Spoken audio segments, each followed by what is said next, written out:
Chemical reaction and equation class 10 chapter 1।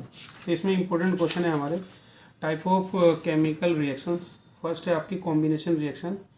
The reaction in which two और more reactant combine form a single product. Means exam में कैसे ध्यान देना है, अगर हमारे रिएक्टेंट दो है उनसे रिजल्ट क्या बनना है सिंगल, तो हमारी कॉम्बिनेशन रिएक्शन है। एग्जाम में जो इंपॉर्टेंट है वो है कैल्शियम ऑक्साइड क्विक लाइम को जब वाटर मिक्स करते हैं कैल्शियम हाइड्रोक्साइड फॉर्म होता है जिसको स्लेक्टाइम कहते हैं, और इस प्रोसेस में हमारी हीट रिलीज होती है। क्या रिलीज होती है? हीट रिलीज होती है। तो ये वाली रिएक्शन एक ऐसी रिएक्शन है जिसमें दो रिएक्टेंट कंबाइन होकर एक सिंगल प्रोडक्ट बना रहे, इस वजह से कॉम्बिनेशन रिएक्शन है। और इस प्रोसेस में हीट भी रिलीज होती है, इस वजह से एक्सोथर्मिक रिएक्शन है। ठीक है। दूसरी decomposition reaction, the reaction in which one single reactant split into two और more product is called decomposition reaction. इस रिएक्शन को मतलब अकर्स होने के लिए एनर्जी की रिक्वायरमेंट रहती है। ठीक है। तो डिकम्पोजिशन रिएक्शन कॉम्बिनेशन रिएक्शन के अपोजिट है, क्योंकि इसमें एक जो रिएक्टेंट होता है टू और मोर देन टू प्रोडक्ट हमको देता है और इसमें हमें एनर्जी प्रोवाइड करनी पड़ती है। तो एंडोथर्मिक रिएक्शन का भी एक एग्जाम्पल है। इसमें बहुत फेमस और बहुत इंपॉर्टेंट एग्जाम्पल जो एग्जाम में आता है, फेरस सल्फेट को जब हीट किया जाता है तो प्रोडक्ट बनता है ferric oxide, sulphur dioxide, sulphur trioxide. जो फेरस सल्फेट है बिफोर द हीटिंग उसका कलर होता है ग्रीन, आफ्टर द हीटिंग उसका कलर हो जाता है रेड ब्राउन कलर हो जाता है। इसमें दो गैसेज रिलीज होती है, सल्फर डाइऑक्साइड और सल्फर ट्राइऑक्साइड। सेकंड एग्जांपल है कैल्शियम कार्बोनेट लाइम स्टोन को जब हीट करते हैं तो दो प्रोडक्ट बनाता है हमारा कैल्शियम ऑक्साइड, क्विक लाइम और CO2 गैस। जो क्विक लाइम होता है ये वाइट वॉशिंग के लिए सीमेंट बनाने में इसका यूज़ किया जाता है, और CO2 गैस जो होती है इसको आग बुझाने में इसका इस्तेमाल किया जाता है। और एक ये देखो इंपॉर्टेंट है लेड नाइट्रेट। लेड नाइट्रेट को जब हीट करते हैं तो हमारा प्रोडक्ट बनता है लेड ऑक्साइड, नाइट्रोजन डाइऑक्साइड और ऑक्सीजन। जो लेड नाइट्रेट होता है ये वाइट कलर का सॉलिड होता है। जब इसको हीट करते हैं उसके बाद लेड ऑक्साइड बनता है जो येलो कलर का है, और नाइट्रोजन डाइऑक्साइड जो गैस रिलीज होती है इसका ब्राउन फ्यूम्स होता है, भूरे रंग के इसका धुआं निकलता है। ठीक है। इसको इसमें हीट हम गिवन हीट रिक्वायरमेंट तो इसको बोलते हैं थर्मल डिकम्पोजिशन रिएक्शन। दूसरा है इलेक्ट्रोलाइटिक डिकम्पोजिशन रिएक्शन। वाटर के अंदर जब हम करंट पास करते हैं तो उसमें हाइड्रोजन और ऑक्सीजन गैस के बबल्स क्रिएट हो जाते हैं। अब एग्जाम में देखो क्या क्या याद रखोगे। जो हाइड्रोजन गैस है ये कैथोड टर्मिनल पे मिलता है और जो ऑक्सीजन गैस है वो एनोड पे मिलता है। और इस एक्टिविटी के अंदर थोड़ा सा हम डाइल्यूट सल्फ्यूरिक एसिड ऐड करते हैं, क्योंकि इससे क्या होता है जो हमारा वाटर होता है सोल्यूशन जो होता है मोर इलेक्ट्रोलाइटिक बन जाता है। थर्ड है फोटोलाइटिक डिकम्पोजिशन रिएक्शन। इसमें जो होता है हम कौन सी एनर्जी का यूज़ करते हैं, सनलाइट का यूज़ करते हैं। और ये भी बहुत फेमस एग्जांपल है सिल्वर क्लोराइड। सनलाइट के प्रेजेंस में डिकम्पोज हो जाता है into silver and chlorine gas, and colour of the silver chloride change from white to grey. इसी वजह से सिल्वर क्लोराइड को डार्क कलर की बोतल में स्टोर करके रखते हैं। ठीक है। और ये वाली जो रिएक्शन होती है ब्लैक वाइट फोटोग्राफी में भी यूज़ होती है, एग्जाम में इसके ऊपर बहुत ज़्यादा क्वेश्चन आते हैं। ठीक है। Displacement reaction. डिस्प्लेसमेंट रिएक्शन में क्या होता है जो हाईली रिएक्टिव मेटल्स जो होता है लो रिएक्टिव मेटल्स को उसके कंपाउंड से डिस्प्लेस कर देता है। जिस टाइप से आपने देखा क्लास में जो होता है जो थोड़ा लड़ाकू बच्चा हो जाता है वो सभी बच्चे को डिस्प्लेस कर देता है। इसी टाइप से जो Fe है वो मोर रिएक्टिव है, ये कॉपर सल्फेट में से कॉपर को डिस्प्लेस करके फेरस सल्फेट बनाता है और कॉपर अलग हो जाता है। और यहाँ पर जो चेंज ऑब्जर्वेशन में आता है वही आता है, कॉपर जो सल्फेट होता है ब्लू कलर का होता है, फेरस सल्फेट बनने के कारण इसका कलर क्या हो जाता है ग्रीन, और जो कॉपर डिस्प्लेस हुआ है आयरन नील पे जाकर डिपॉजिट हो जाता है, इस वजह से आयरन नील का कलर क्या हो जाता है ब्राउन हो जाता है। जैसे देखो यहाँ पर एक्सप्लेन करा हुआ है iron nail become brownish in colour of by depositing copper and blue colour of copper sulphate change to dirty green colour due to the formation of ferrous sulphate. देखो दूसरा एग्जांपल ZnCuSO4 ZnSO4 कॉपर। तो ये इसको highly reactive है तो displace कर देगा zinc sulphate और कॉपर आपका फॉर्म होगा। Double displacement reaction. Double displacement reaction में क्या होता है एक्सचेंज ऑफ आयंस होता है, फॉर्मेशन ऑफ प्रिसिपिटेट होता है। जैसे हमारे पास एग्जांपल है सोडियम सल्फेट के साथ जब बेरियम क्लोराइड को मिक्स करते हैं तो प्रोडक्ट बनता है बेरियम सल्फेट और सोडियम क्लोराइड। देखो यहाँ पर बेरियम ने Na को डिस्प्लेस करा बेरियम सल्फेट बनाया, Na ने Ba को डिस्प्लेस करा सोडियम क्लोराइड बनाया। तो ये दो बार एक्सचेंज ऑफ आयंस हुआ है, इस वजह से इसका नाम क्या है डबल डिस्प्लेसमेंट रिएक्शन है। और बेरियम सल्फेट जो होता है उसका वाइट PPT होता है, एग्जाम में आप याद रखोगे। सिमिलरली पोटेशियम आयोडाइड और लेड नाइट्रेट को जब रिएक्ट कराते हैं तो यहाँ पर भी एक्सचेंज ऑफ आयंस होते हैं PbI2 लेड आयोडाइड और पोटेशियम नाइट्रेट। जो लेड आयोडाइड होता है उसका येलो कलर का PPT होता है। ठीक है। ऐसी oxidation reduction addition of oxygen या रिमूवल ऑफ हाइड्रोजन आपका ऑक्सीडेशन है।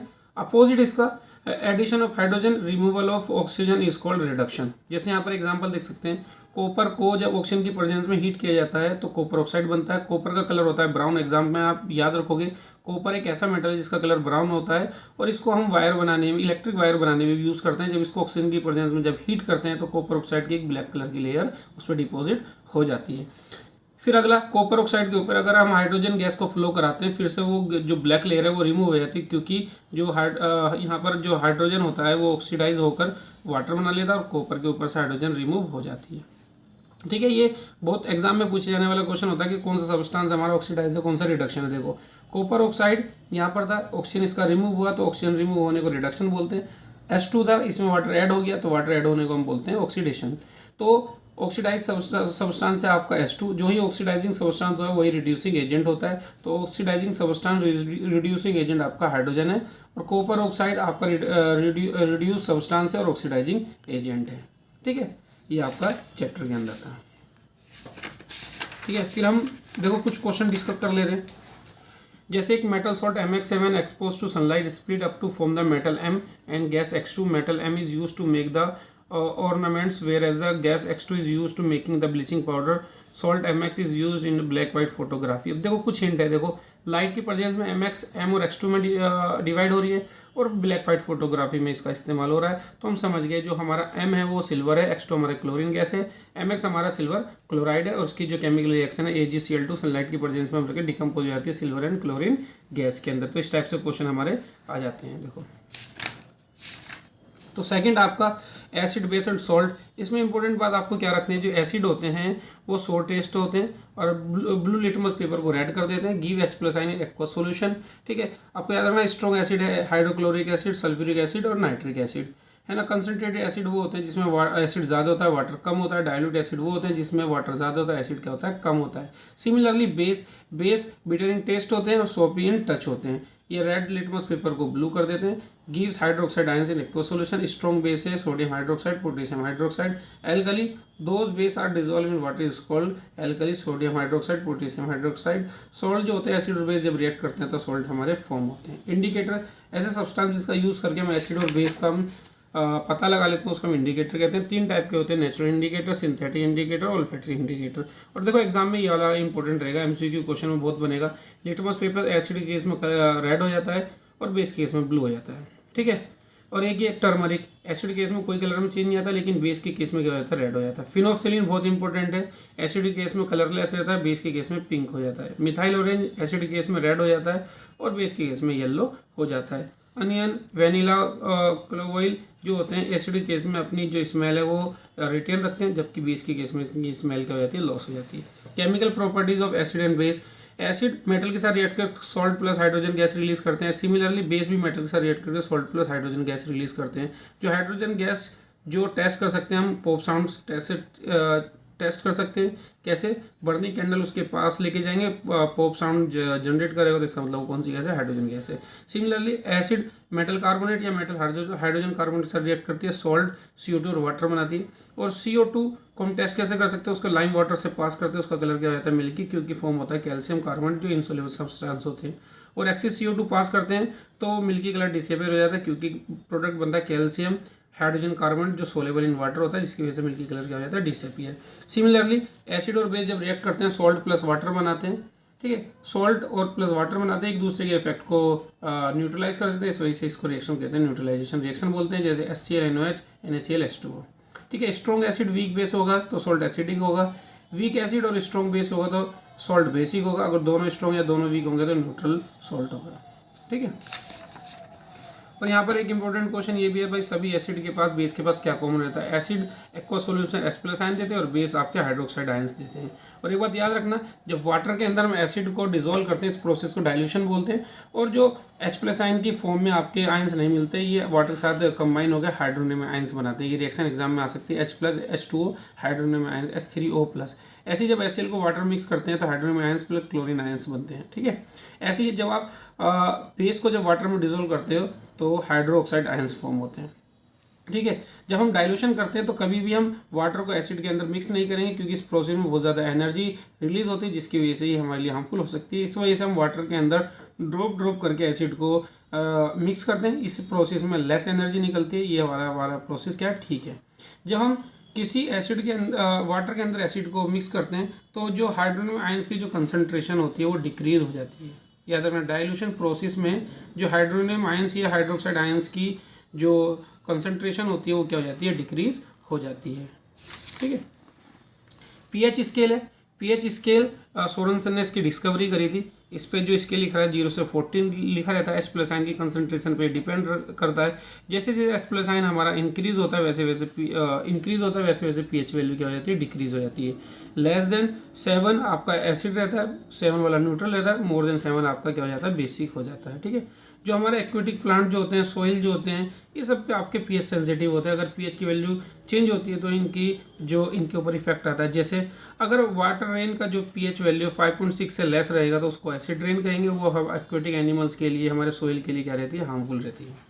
ठीक है। और एक ये पीएच के ऊपर एक क्वेश्चन है जो हमारा स्टमक होता है, कभी कभी इसके अंदर इरिटेशन, जलन महसूस होती है। तो क्यों होती है? क्योंकि एसिड जो नेचर होता है वो इंक्रीज हो जाता है। इसको सोल्व करने के बेसिक नेचर के हम प्रोडक्ट ले लेते हैं, क्योंकि एसिड और बेस जब एक दूसरे के इफेक्ट को न्यूट्रलाइज कर देते हैं तो वो जो पेन होता है, वो इरिटेशन होता है, वो रिमूव हो जाता है। ठीक है। बी स्टिंग के अंदर जो आपकी बी स्टिंग होती है, मधुमक्खी होती है, ठीक है, वो जब उसके अंदर होता है आपका फॉर्मिक एसिड, और वो हमारी बॉडी के अंदर मतलब इरिटेशन, पेन क्रिएट करता है। अगर बेकिंग पाउडर को उस पर रब करेंगे तो वो धीरे धीरे उसके इफेक्ट को न्यूट्रलाइज कर देगा। ठीक है। कुछ देखो शॉर्ट में इंपॉर्टेंट क्वेश्चन बता देता हूँ। सोडियम हाइड्रोक्साइड, ठीक है, इसको बनाने का प्रोसेस जो होता है उसको क्लोर-एल्कली प्रोसेस भी कहते हैं, क्योंकि NaCl के एक्वस सॉल्यूशन जिसको ब्राइन कहते हैं उसमें करंट पास करते हैं, तो आपका जो प्रोडक्ट बनता है वो बनता है आपका सोडियम हाइड्रोक्साइड, क्लोरीन गैस और हाइड्रोजन गैस। इसी वजह से इस प्रोसेस को हम बोलते हैं क्लोर-एल्कली प्रोसेस बोलते हैं। इन सबको हमारा common salt NaCl as a raw material का यूज़ करते हैं। ब्लीचिंग पाउडर है ना, कैल्शियम ऑक्सीक्लोराइड क्लोराइड इसका केमिकल नेम है ना, और इसका फॉर्मूला था CaOCl2 होता है। कैसे होता है भाई? आपका जो कैल्शियम हाइड्रोक्साइड होता है उसके ऊपर क्लोरीन गैस फ्लो करा देते हैं, जिसकी वजह से कैल्शियम ऑक्सीक्लोराइड और वाटर बन जाता है। और इसका यूज क्या है भाई? ब्लीचिंग करते हैं कॉटन को इंडस्ट्री के अंदर, जो कपड़ों की इंडस्ट्री थी उसके अंदर। Bleaching wood pulp in the paper industry, oxidising agent के तौर पर भी इसका हम काम लेते हैं। और जो ड्रिंकिंग वाटर के अंदर जो बैक्टीरिया होते हैं या माइक्रोऑर्गेनिज्म होते हैं उसको किल करने के लिए, उसका इफेक्ट हटाने के लिए भी हम क्लोरीन गैस का यूज़ करते हैं। ठीक है। फिर है baking soda. Sodium chloride, water, CO2 और अमोनिया को मिक्स करते हैं तो हमारा क्या बनता है? बेकिंग सोडा बनता है। बेकिंग सोडा के अंदर अगर टार्टरिक एसिड मिक्स कर दें तो बेकिंग पाउडर बन जाता है। बेकिंग पाउडर को जब पकौड़ा या केक के अंदर मिक्स करते हैं तो हीट करते हैं, इसमें CO2 गैस रिलीज होती है, जिसकी वजह से केक और पकौड़ा मुलायम, सॉफ्ट और स्पंजी हो जाता है। इसको हम एंटा एसिड भी यूज़ करते हैं। एसिड के इफेक्ट को रिमूव करने के लिए भी हम अपना बेकिंग पाउडर का भी इस्तेमाल करते हैं। और इसका use soda acid fire extinguishers के लिए भी इसका इस्तेमाल करते हैं, क्योंकि इससे CO2 गैस रिलीज होती है जो फायर को बुझाने का काम करती है। Washing soda, sodium carbonate 10H2O, water के 10 मोलिक्यूल इसके साथ क्रिस्टलाइज रहते हैं। ठीक है। तो ये हमारा क्या है? वॉशिंग सोडा है। ऐसे हम याद रखेंगे प्लास्टर ऑफ पेरिस, जब हम जिप्सम को 373 केल्विन पर हीट करते हैं तो इसमें से वाटर मोलिक्यूल लॉस हो जाते हैं और हमारा बनता है POP। ठीक है। POP को हार्ड पैकिंग में इस वजह से पैक करके रखते हैं, क्योंकि अगर POP वाटर के साथ मिक्स हो जाएगी फिर से जिप्सम बनाएगी, जो एक सॉलिड सब्सटेंस है। वाटर ऑफ क्रिस्टलाइजेशन क्या है? A fix number of water molecule present the one formula unit of this salt. जैसे calcium copper sulphate 5H2O 5 water molecule add है। NO2CO3 10H2O 10 मोलिक्यूल ऐड है। Calcium sulphate 2H2O जो gypsum का formula, इस पर 2 water molecule इसके पास add है। तो इस टाइप आपका पहले और दूसरे चैप्टर का एक्सप्लेनेशन हो गया। धन्यवाद।